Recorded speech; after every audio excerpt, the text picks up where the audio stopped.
Level में, first level में देखो, एक तो पहली बात तो ये थी कि वैकेंसी बहुत अच्छी थी, 21,000 वैकेंसी थी।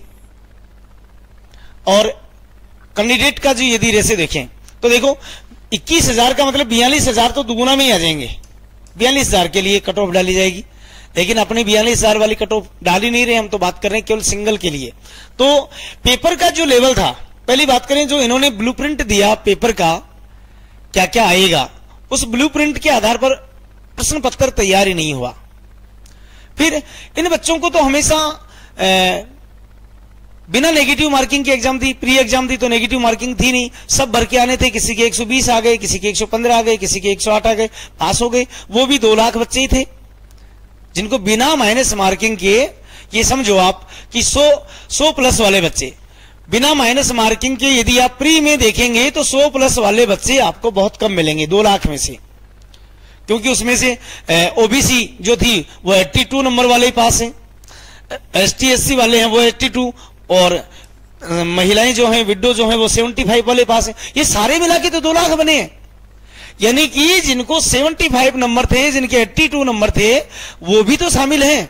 और जब 100 से नीचे का आंकड़ा आप देखेंगे प्री का, वो आधे बच्चे कम से कम मिलेंगे आपको। यानी कि 1 लाख बच्चे ऐसे हैं, मेरे हिसाब से 1 लाख बच्चे ऐसे हैं जिन्होंने प्री में माइनस नहीं थी, उसके उपरांत भी वो 75 या 82 या 75 से और 100 के बीच में अंक प्राप्त किए हैं। 100 प्लस वाले बच्चे वहां 1 लाख बचे हैं, 100 प्लस वाले बच्चे, ठीक है। लेकिन वहां 2 लैंग्वेज थी, साइकोलॉजी थी और पर्यावरण था, केवल वस्त्र आवास आदि सामान्य जानकारियां थी। फिर भी 100 प्लस अंक वाले 1 लाख बच्चे बैठे, बहुत सारे बच्चे फेल भी हुए। और यहां तो माइनस नहीं थी। सोचो जिसके 100 नंबर बने हैं और उन्होंने 40 और 50 क्वेश्चंस और किए थे, यदि इनका माइनस लगाए हम तो ये बच्चे कहां जाते, शायद पास ही नहीं होते। तो इन सारी बातों को यदि हम ध्यान में रखें और पेपर का यदि देखा जाए तो पेपर का जो लेवल था वो बीएसटीसी का लेवल नहीं था, 12वीं का लेवल नहीं था। उसमें कुछ प्रश्नों को छोड़ दें, कुछ जीके के सामान्य प्रश्नों को छोड़ दें हम, 10-20 क्वेश्चनों को, और 10-20 क्वेश्चंस कोई मेरिट का आधार तय नहीं करते हैं, वो सबके सही है। लेकिन मनोविज्ञान देखें वो भी अच्छे लेवल की थी, गणित की क्वेश्चंस देखें वो भी अच्छे लेवल के थे, विज्ञान के प्रश्न जो विज्ञान जिन बच्चों के 12वीं तक विज्ञान वर्ग रहा है उन बच्चों की भी गलत हो गई। इसका मतलब पेपर का जो लेवल था वो 12वीं लेवल का नहीं था, बीएसटीसी लेवल का नहीं था। एक मॉडरेट लेवल कहें, करंट अफेयर्स के भी देखें तो अच्छे प्रश्न डाले हुए थे।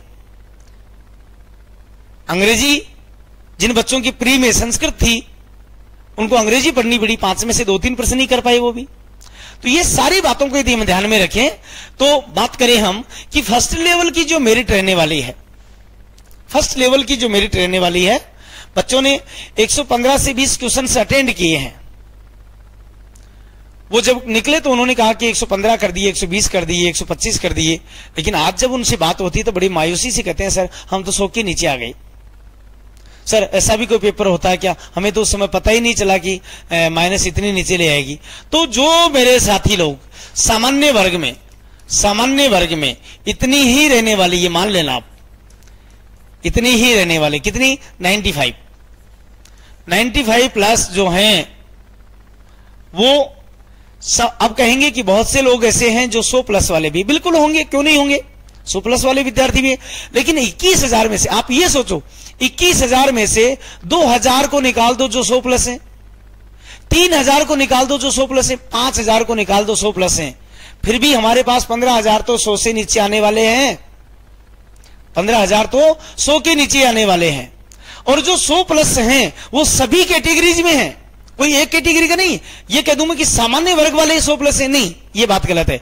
ओबीसी के भी मिलेंगे जो 100 से ज्यादा अंक आ रहे हैं, एसटीएससी के भी विद्यार्थी मिलेंगे जो 100 प्लस लेके आ रहे हैं, एमबीसी के साथी भी मिलेंगे जो 100 प्लस वाले हैं,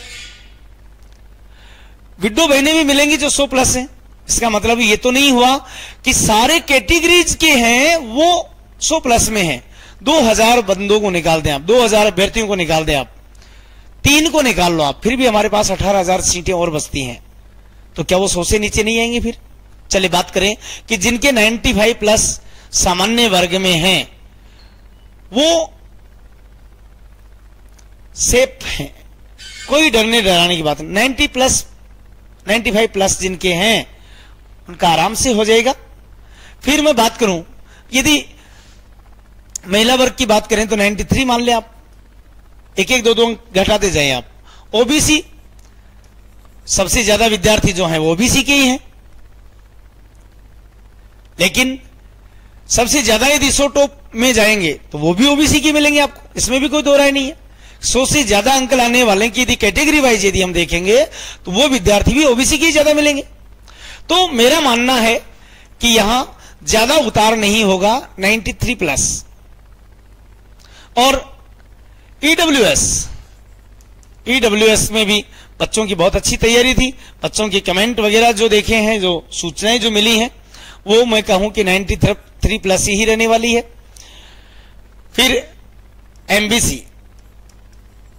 एमबीसी में मैं बात करूं तो कम से कम 87 प्लस आराम से हो जाएगा एमबीसी के विद्यार्थियों का, क्योंकि 5% उनके पास अलग से कोटा है। जो टॉपर्स थे वो 100 प्लस वाले में चले गए, लेकिन 5% कोटे से वो 87 तक में आ जाएंगे। ठीक है। फिर मैं बात करूं एससी में 85 और एसटी में मैं कहूं कि जिसके 80 प्रश्न, जिनकी ये प्रश्नों की संख्या हो रही है, ये क्वेश्चंस हैं, ये समझ लेना, ये क्वेश्चंस हैं बेटा। कभी आप इनको अंक बाहर समझ लें, 2 से गुणा कर लेना इनको हम क्या करेंगे, 2 से गुणा करेंगे। ठीक है। तो ये 80 क्वेश्चंस जिनके सही हैं वो। अब मैं बात करूं कि विडो में जिनके 70 प्लस हैं उनके पूरी तरह से चांसेस बनते हैं। लेकिन आप कहेंगे सर हैंडीकेप का नहीं बनाया आपने कभी भी। हैंडीकेप में ऐसा है कि हैंडीकेप में अलग अलग कैटेगरीज हो रही हैं। अब कौन सी कैटेगरी में कितने विद्यार्थी हैं ये कोई आंकड़ा हमारे पास है नहीं ऐसा। फिर किसको ज्यादा वरीयता देंगे, किसको कम वरीयता देंगे, किसको 40%, वो 50%, हैंडीकेप का अलग अलग रेशियो है और हैंडीकेप की ज्यादा नीचे नहीं आती है। तो टीएसपी की मैं बात करूं, तो टीएसपी में 70 प्लस जो हैं वो अपने आप को सुरक्षित महसूस करें। इस प्रकार से मेरा एक अनुमानित आंकड़ा आप लोगों के सामने रहा। कई बार ये होती है कि सर इसमें भी